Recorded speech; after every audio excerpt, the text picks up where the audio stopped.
Dakle, kad smo radili malo prije o Newtonov slobodni pad, onda smo rekli da ćemo pretpostaviti da ne trebamo uzeti centar masa u obzir, budući da je masa Zemlje vrlo velika. No, postoje i drugi primjeri kada mi promatramo složena tijela koja imaju svoj centar masa, kada moramo uzeti njihov centar masa u obzir i u tom slučaju onda ovo nije jednadžba koju možemo upotrijebiti. Vrlo jednostavan primjer je pad lanca. Vidite kako se karike lanca slažu na podlogu, tako se mijenja masa preostalog dijela koji pada. Dakle, centar masa pada prema dolje, međutim, masa se mijenja i to onda znači da kad mi promatrate drugi Newtonov zakon, da ga ne možete napisati u obliku m puta a, već se morate držati originalnog oblika brzine promjene količine gibanja, budući da za promjenljivu masu ne možete izvući masu od ispod derivacije i morate je cijelo vrijeme tretirati u ovom funkcionalnom obliku, što naravno se opet može riješiti samo numerički, jer će jednadžbe postati prekomplicirane za egzaktno rješenje. Čak i kad, što ćemo poslije napraviti, pređemo od Newtonovog zakona gravitacije na Galilejev zakon gravitacije. No, prije nego što pođemo dalje prema tom izvodu Galilejevog iz Newtonovog, ja bih prvo malo neformalnog prikaza mogućnosti korištenja centra masa, konkretno u sportu. Ako treba preskočiti letvicu, onda po svim kriterijima sportskog takmičenja, to znači da tijelo sportaša koji preskače letvicu ne smije dotaknuti letvicu. Ali, budući da je vaš zanat u baratanju centrom masa, onda treba znati iskoristiti mogućnost prolaska centra masa ispod letvice, a da tijelo ne dotakne letvicu. Ovo je Fosbury, koji je 1968. osvojio zlatnu medalju, preskočivši 2.24, a 1972. je diplomirao građevinu. Dakle, vi znate da danas svi skaču njegovim stilom, koji se svodi na sljedeće.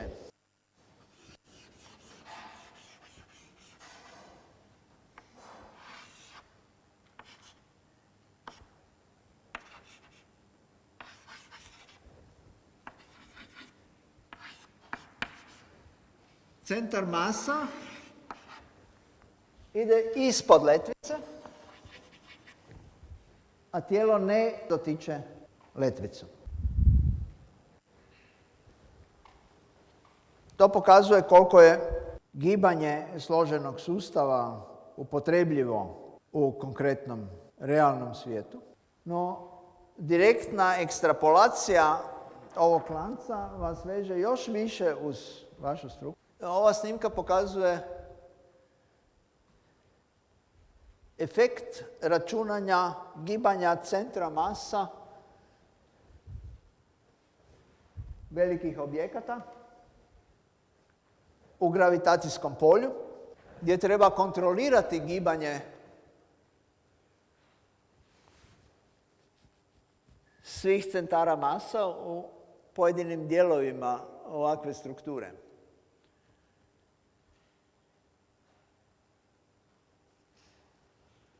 Tako da se uruše sami u sebe.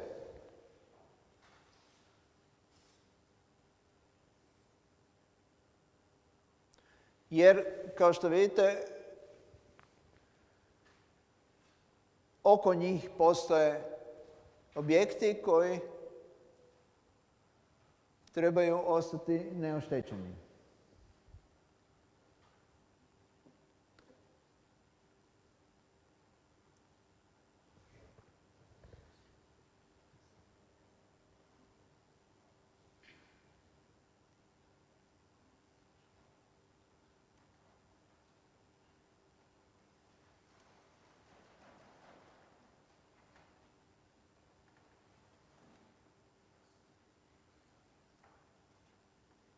Kako se postižu složeni proračuni, opet ćemo vidjeti na jednom modelu. Ćemo vidjeti kako se dobiva sila između materijalne točke i kugle u svim mogućim slučajevima, to jest kad je materijalna točka izvan kugle, odnosno daleko od nje, blizu površine i unutar kugle. Mi ćemo ovaj problem pojednostavniti i promatrat ćemo kuglu kao da je sastavljena od beskonačno puno ljusaka, a svaka ljuska kao da je sastavljena od beskonačno puno prstenova. Dakle, površina prstena je očito dana ovom formulom 2π puta radijus od pravca koji povezuje centar kugle sa našom materijalnom česticom i puta širina prstena. Sigma je masa po jediničnoj površini i ovo je masa prstena. Ono što ćemo sada koristiti je potencijalna energija za taj izračun. Potencijalna energija je općenito bila prije uvedena, ali sad ćemo napraviti izračun za gravitacijsku silu Newtonovu. Mi vidimo ako gledamo koliki je rad od A do B, onda gravitacijska sila je dana sa minus gama m1, m2 kroz r kvadrat u smjeru r. Dakle, imat ćemo ovdje minus, ali integracija od 1 kroz r kvadrat će nam dati minus 1 kroz r, pa će se taj minus pretvoriti u plus. I ovdje imamo izraze tog rezultata od a do b, dakle 1 kroz rb minus 1 kroz ra. I ako označimo sada minus gama m1, m2 kroz ra sa u i minus gama m1, m2 kroz rb sa također u, ali u točki b, onda vidimo da rad možemo prikazati kao razliku vrijednosti funkcije potencijalnih energija.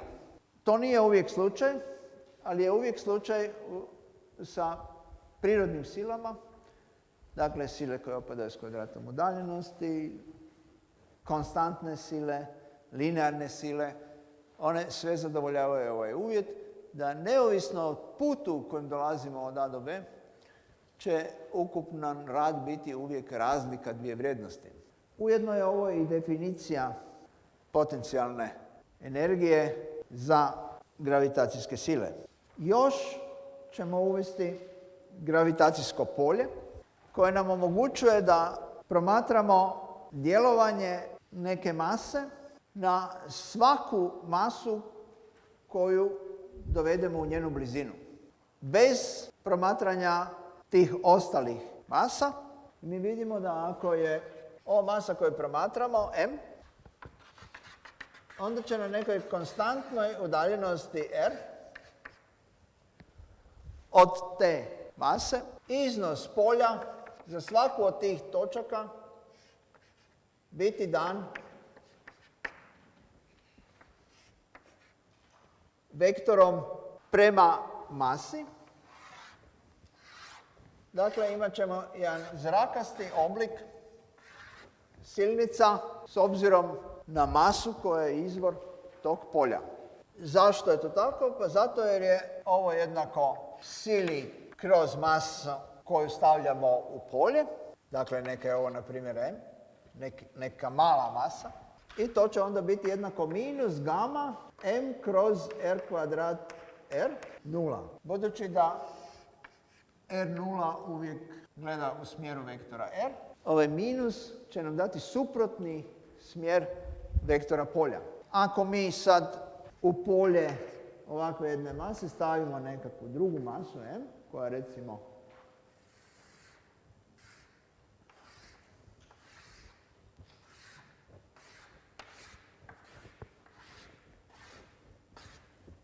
manja od ove, onda ćemo imati deformirani oblik silnica koji će nam međutim egzaktno pokazati intenzitet ukupnog polja u tom slučaju. Sad možemo nastaviti sa ovim izvodom uz još jednu digresiju. To je, mi smo vidjeli da kada promatramo rad, onda se on može svesti na minus U i po definiciji gravitacijske sile to znači da je ovo jednako minus gama mm kroz r kvadrat dr, budući da je kut među njima 0. I kad se ovo izintegriralo, onda smo dobili kao rezultat minus minus gama mm kroz r.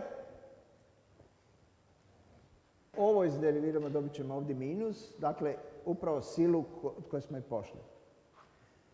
Drugim riječima, kad to promatramo u jednoj dimenziji, recimo dx,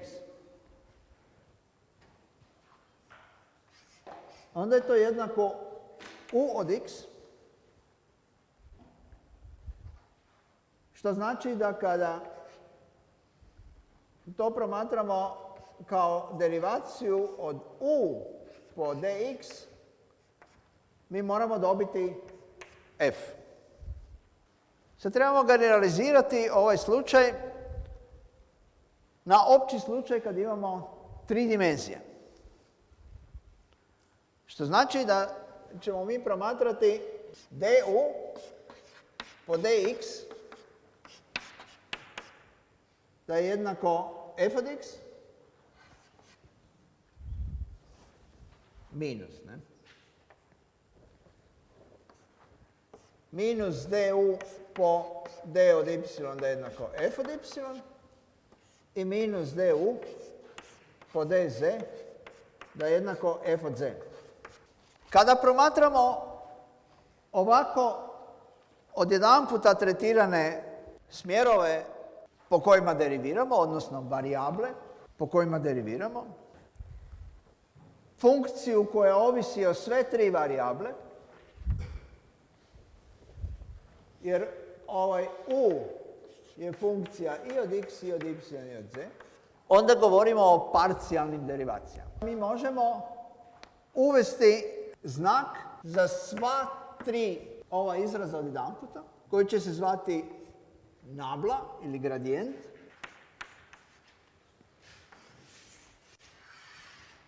I koji će opisivati ove 3 derivacije odjedanput. Nabla će biti definirana na ovaj način, što znači da ćemo uzeti ovo u smjeru i, dakle jediničnog vektora uzduž osi x, u smjeru j i u smjeru k.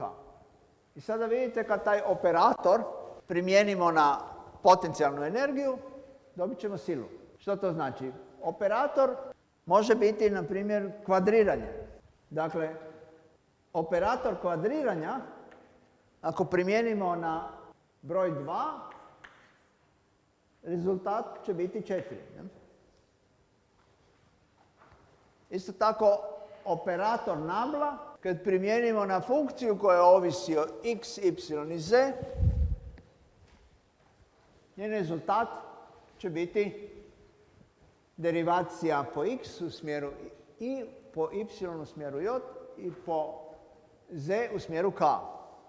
Na primjer, ako imamo da je u oblika x puta sinus od omega z, gdje je omega konstanta, onda će nabla po ovoj definiciji biti kolika? Što ćemo dobiti kad tu funkciju deriviramo po x? Pazite, derivacija samo po x podrazumijeva da je ovo konstanta.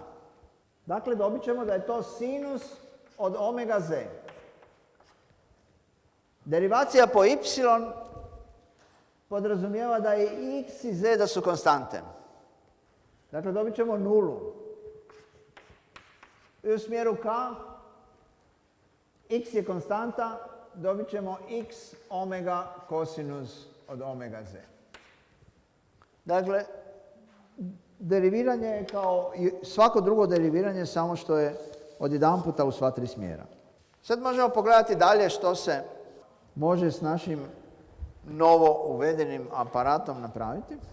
Ovo je potencijalna energija prstena, gdje je ρ samo udaljenost od svake točke prstena do naše točke koju promatramo.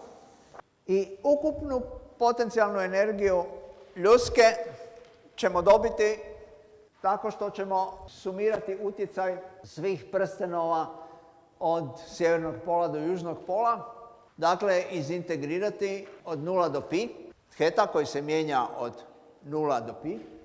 Kao rezultat ćemo dobiti dva moguća izraza. Jedan za R je veći od A, što znači da je materijalna točka izvan kugle, i drugi za R je manji od A, što znači da je materijalna točka unutar kugle. Prema tome, ova dva izraza su rezultat. Ovaj gornji izraz vam je već poznat, on je isti kao za privlačenje dviju materijalnih točaka. Ovaj izraz ovdje, međutim, je konstanta. Dakle, potencijalna energija točke unutar ljuske je konstantna. I sada trebamo izračunati silu po ovoj ovdje jednadžbi.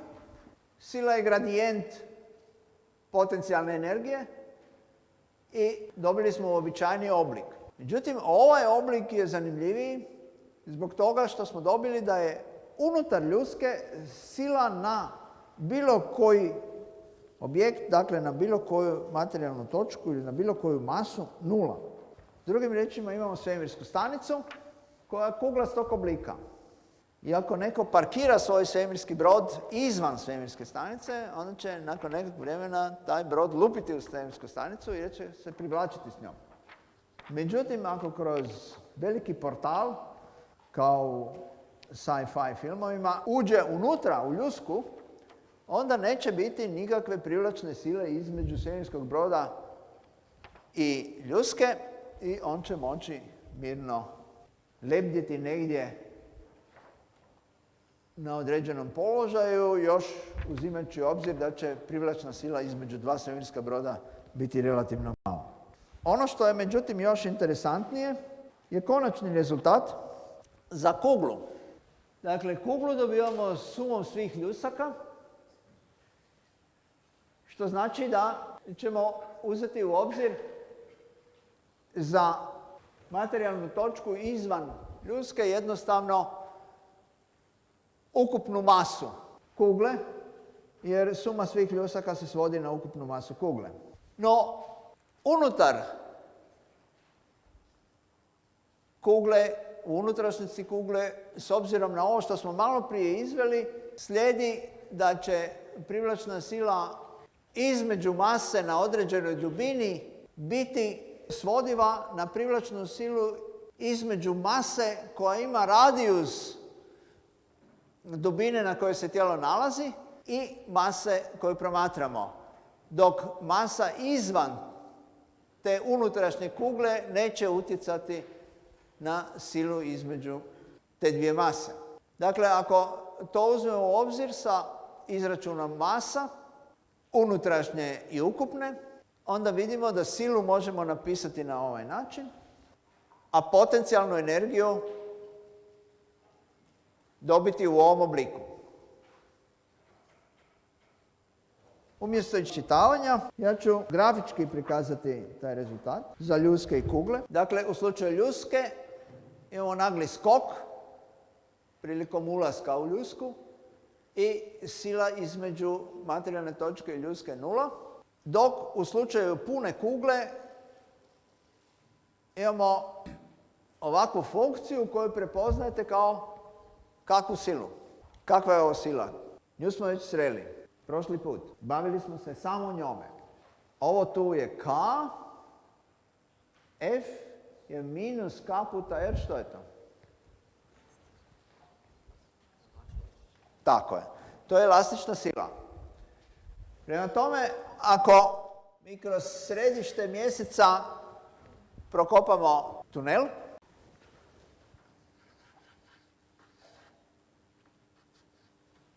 i skočimo ovdje unutra, što će se dogoditi?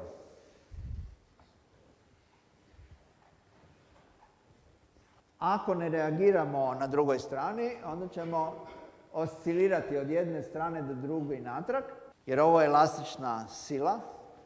Dakle, mi ćemo de facto biti na kraju opruge gravitacijskog polja. Ali možemo isto tako stupiti na drugoj strani van. Naravno, onda su tu moguće varijacije. Maglev, besplatni, što se tiče pogona, vlak od jedne točke do druge. Sad da mi reduciramo ovaj kozmički pristup na svakodnevniju primjenu, mi ćemo vidjeti kako se može iz Newtonovog zakona gravitacije dobiti Galilejev zakon gravitacije, to jest kako možemo dobiti vezu između zakona koji važi za svemirska tijela i, dakle, uključujući zemaljsku kuglu, i srednjevjekovnog zakona Galilejevog koji je važio za zemlju shvaćenu kao ploču.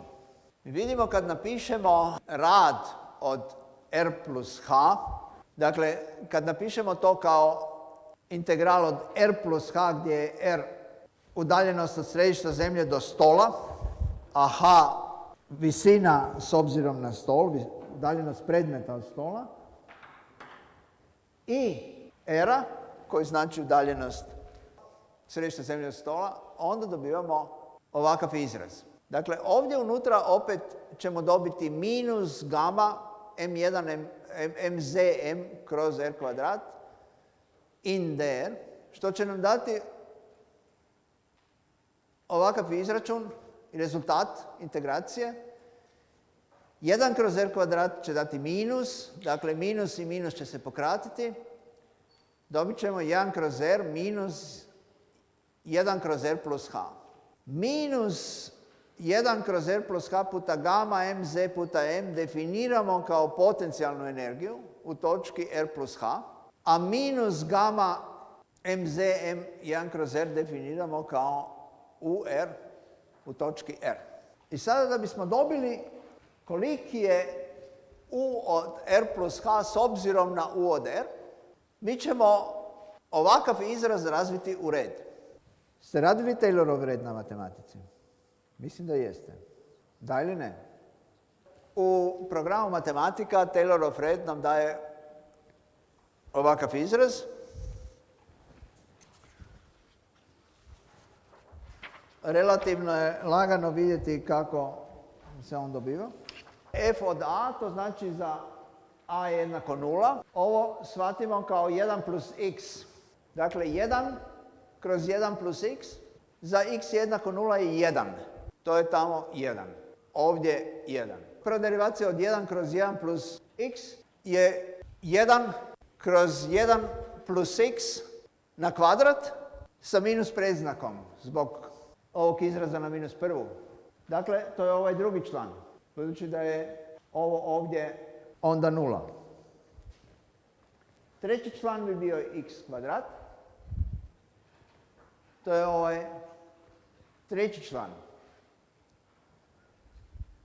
Dakle, derivacija će uvijek dati 1, a će uvijek biti 0 i svaki drugi član će mijenjati predznak tako da bude minus.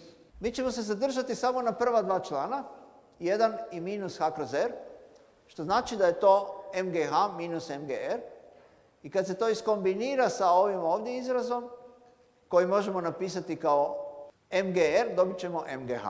Rad koji vrši gravitacijska sila je pozitivan, iznosi mgh. Newtonov zakon gravitacije se svodi na Galilejev zakon gravitacije, tako što ćemo u Newtonovom zakonu gravitacije prepoznati ovaj izraz kao g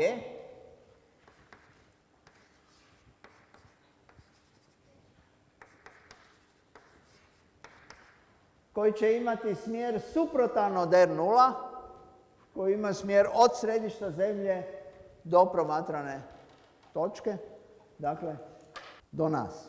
Kod Newtonovog zakona gravitacije smo vidjeli da je teška masa jednaka trovoj masi, prema tome kod Galilejevog zakona je također teška masa jednaka trovoj masi, što znači kad mi ispustimo neko tijelo, onda će troma masa se opirati ubrzanju na jednak način kao što se to moglo vidjeti kod Newtonovog zakona. I to bi bilo to za danas.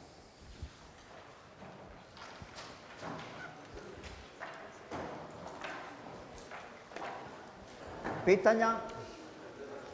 Ovako, sad ćemo mi snimati jedan pokus koji se zove Atwoodov padostroj, pokus sa Atwoodovim padostrojem, i mjerit ćemo vremena i puteve slobodnog pada. Pipavo je dosta.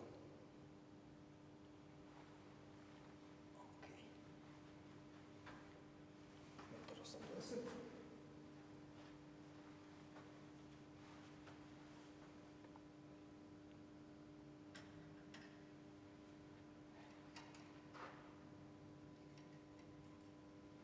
Sam vidim na početku.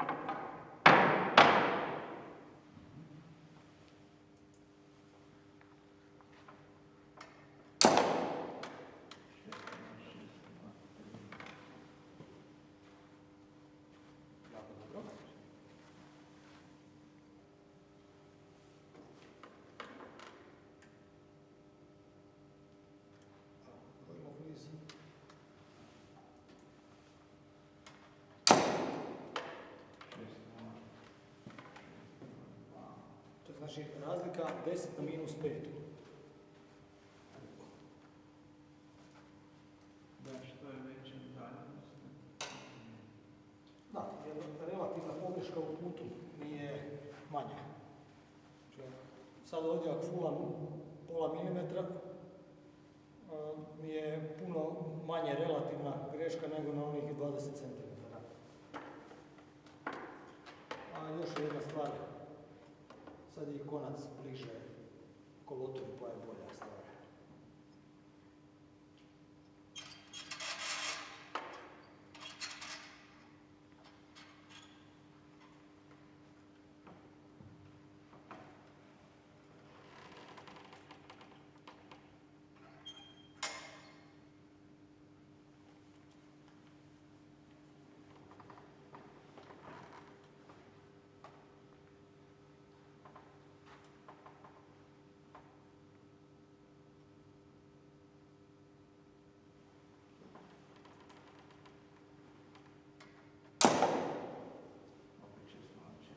To je dobro. Super, odmah je srednjak 0,60603. To sad vidimo da smo mjerili i točno i precizno. Znači malo rasipanje i rezultati su dobri. Sad ćemo ponoviti još za ovih 20 cm jer stvarno nema smisla da ostane onak loše.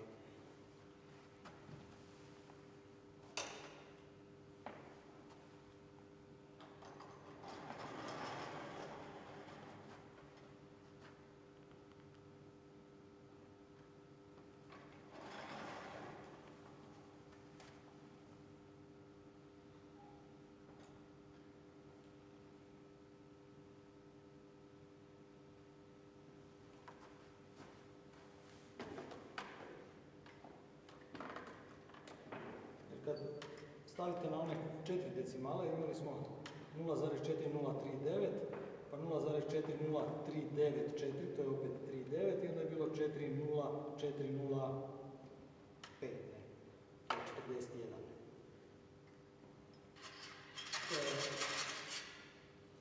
To se u stvari vidi da to pucanje konce u principu iz 2 puta 10 na minus 4 sekundi, dakle unutar toga.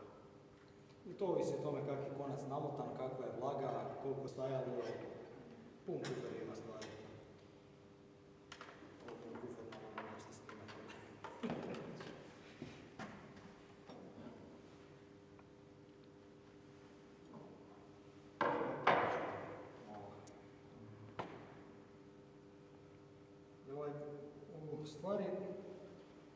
fit radimo,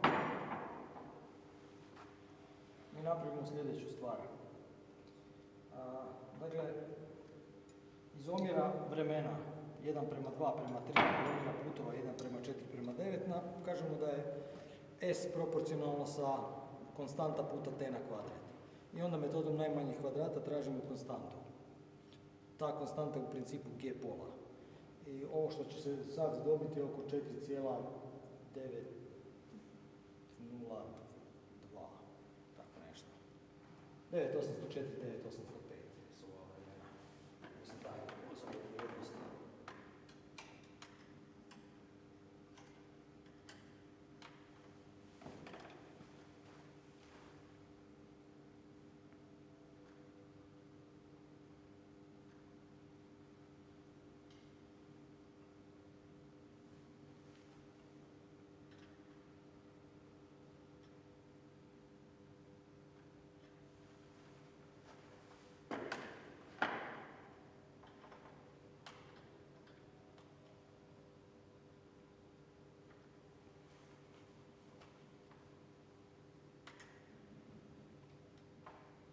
Evo, možemo.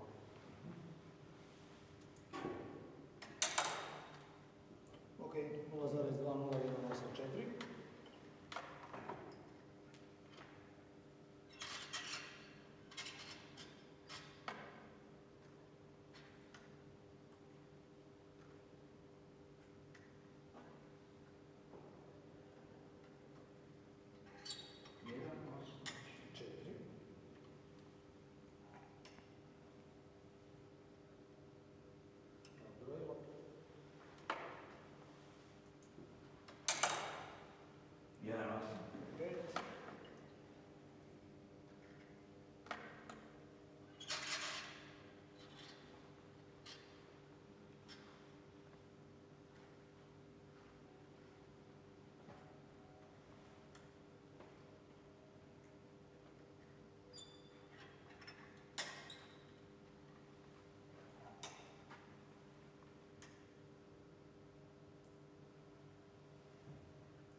Jedan 7, 4, još ćemo jedan napraviti, da vidimo koji ćemo.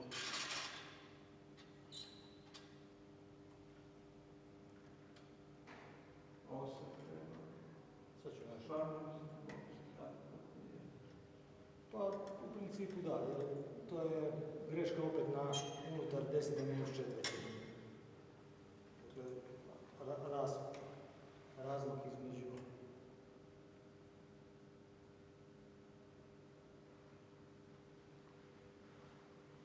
Ok, brojilo. 7. Dobro. Staviti 7.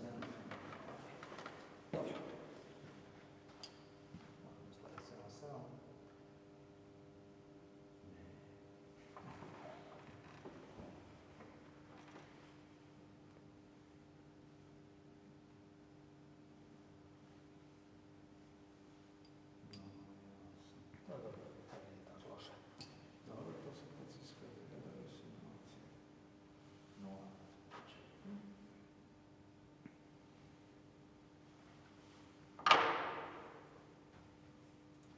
0. Ok, finito smo. S obzirom da ste prošli fiziku, onda znate šta smo dobili. Tako, sad to treba kalibrirati.